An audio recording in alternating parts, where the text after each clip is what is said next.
दोस्तों स्वागत है आप सभी का मेरे नए इस यूट्यूब चैनल पे जिसका नाम है अनस्टॉपेबल ड्रीम्स। तो दोस्तों आज जिस टॉपिक के बारे में हम बात करेंगे वो है जी7 को लेके। जैसा कि आप सभी को पता है कि अभी हाल ही में अमेरिका ने जी7 को आउटडेटेड बताते हुए इसमें नए फॉर्मेशन की बात की है और उन्होंने रसिया, साउथ कोरिया, ऑस्ट्रेलिया, इंडिया को जी7 में शामिल होने की बात कही है। और रसिया की बात कहें तो रसिया पहले भी जी7 का पार्ट रह चुका है, लेकिन क्रीमिया इंसिडेंट की वजह से 2014 में रसिया को जी7 से अलग कर दिया गया था। अगर इंडिया के पर्सपेक्टिव से अगर बात की जाए तो हमें समझना होगा कि जी7 में शामिल होना हमारे लिए कहाँ तक उचित हो सकता है, क्योंकि हमको ये देखना होगा कि इंडिया ब्रिक्स देशों का, एससीओ संगठन का और जी20 का पहले से मेंबर है। और ब्रिक्स देशों में रसिया, चाइना, एससीओ में चाइना और हम देशों में पहले से एक अच्छा काम कर रहे हैं। अगर हम जी7 में अपनी दावेदारी मजबूत करते हैं, अगर हम शामिल होते हैं, तो हमारे सामने कई सारे चैलेंजेज़ आ सकते हैं। क्योंकि हमें जी7 में ये देखना होगा कि जी7 में जितने भी कंट्रीज़ हैं, वो एक तरह से डेवलपिंग इकोनॉमी वाली कंट्रीज़ हैं। और आप सभी को पता होगा कि अमेरिका का रसिया से पुराना सेंसन वाला जो मुद्दा चलते आ रहा है, वो लगातार बढ़ता ही चला जा रहा है। और हाल ही में कोविड-19 के में जो चाइना के साथ अमेरिका की राइवलरी स्टार्ट हुई है, दिन प्रतिदिन वो बढ़ती जा रही है। अमेरिका ने रसिया के ऊपर कई सारे सेंक्शन लगा लगा के रखे हैं। इस वजह से अमेरिका और रसिया के रिश्ते दिन ब दिन बिगड़ते जा रहे हैं और हाल ही में ये चीज़ें रिश्तों को लेकर देखा जाए तो चाइना के साथ भी यही होता जा रहा है।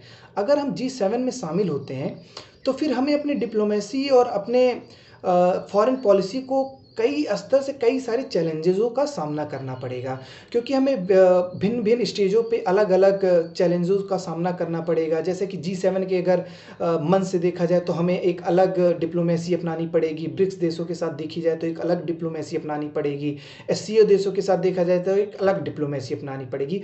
तो हमारे सामने कई सारे चैलेंजेज़ आ जाएँगे। तो कहीं ऐसा ना हो कि जी7 में हम पढ़ के अपने लिए कई सारी मुसीबतें बुला लें, क्योंकि हम पहले से ही एससीओ, ब्रिक्स देशों में जी20 में एक अच्छा काम कर रहे हैं। और ये अब वर्तमान के लिए तो अच्छा हो सकता है, लेकिन भविष्य में यह एक तरह से ट्रैप भी हो सकता है कि हम ट्रैप में फँस जाएँ और हम कहीं के ना रह जाएँ। हम अपना ब्रिक्स देशों के साथ भी रिश्ता ख़राब कर लें, एससीओ में जो हमारा संगठन है वहाँ पे भी रिश्ता ख़राब कर लें।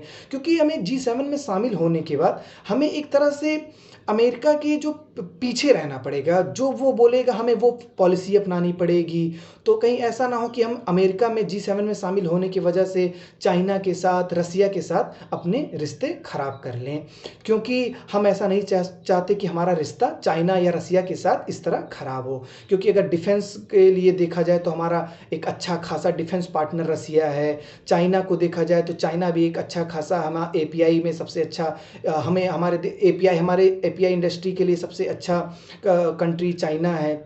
तो हमें कई चीज़ों को देख के चलना होगा कि और कई सारे पहलुओं को चारों ओर से देखते हुए ये डिसीज़न लेना होगा कि क्या जी7 में शामिल होना हमारे लिए उचित है, या हमें सोच समझ के तुरंत में कोई फ़ैसला ना देते हुए एक फ़ॉरेन डिप्लोमेसी अपनाते हुए एक बीच का रास्ता निकालना होगा। क्योंकि आप सभी को पता है कि अभी हाल ही में कुछ महीनों पहले अमेरिका ने भारत को जीएसपी से बाहर कर दिया था। इससे जीएसपी से बाहर होने की वजह से हमारे देश से जो अमेरिका में सामान जाते थे, उस पे अब टैरिफ लगाए जा रहे हैं, क्योंकि अमेरिका के हिसाब से अब इंडिया गरीब राष्ट्र नहीं रह गया है।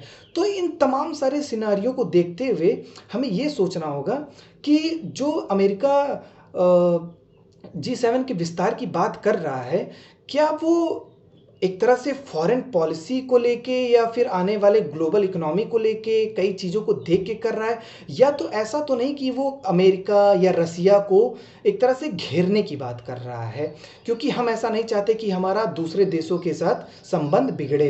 वैसे भी आपको भी पता हमारे पड़ोसी देशों में कई सारे इस समय कंट्रोवर्सीज़ चल रही हैं, चाहे वो सीमा विवाद को लेके हो, चाहे जो भी इश्यूज़ लेके हो। तो हम नहीं चाहते कि हमारा और भी देशों के साथ संबंध बिगड़े।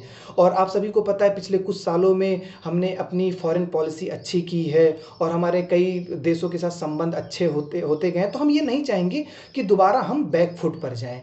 तो इसलिए इंडिया को इस समय ये सोच समझ कर इस बारे में फ़ैसला लेना होगा कि क्या G7 में शामिल होना हमारे लिए उचित है, या हम कोई जल्दबाज़ी में कोई ऐसा कदम ना उठा लें कि आने वाले समय के लिए हमारे लिए मुसीबत बन जाए और गले का फंदा बन जाए।